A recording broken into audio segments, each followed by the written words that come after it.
Thinking is the new luxury. That's what Brené Brown recently said on Diary of a CEO. And I've got to say, thinking has always been a luxury. I'm V. I'm on a journey on how to think with AI and not like AI. Look, I get it. AI is scary. Technology, as it's conflated with money and power now, has gone off the rails. But to say that where we are currently is simply because of a technological reason kind of misses the point. The reason I say thinking has always been a luxury, because it's actually been more of an economic reason than anything else. Now, granted, in the past century, we relatively have done a better job of making learning and thinking far more accessible to a lot more people. That doesn't negate the fact that thinking requires, among many things, autonomy of time and autonomy of resources. Whether you're thinking of like the ancient Greeks or the philosophers of the Enlightenment or, the fathers of science, these folks had unpaid labor. These folks had means. These folks had hours that they could spend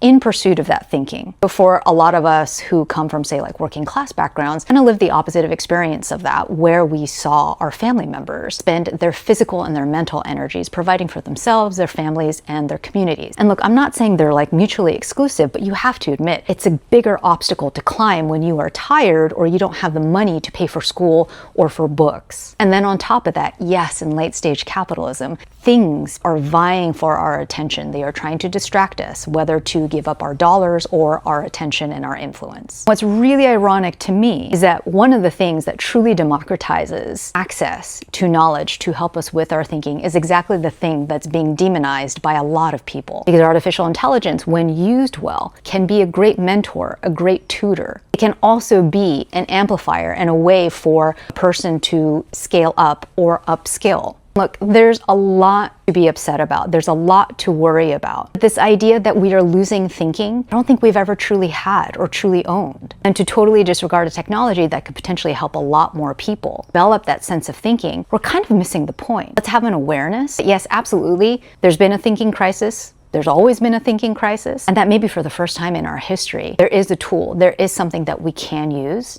to make thinking more accessible and better for a lot of us.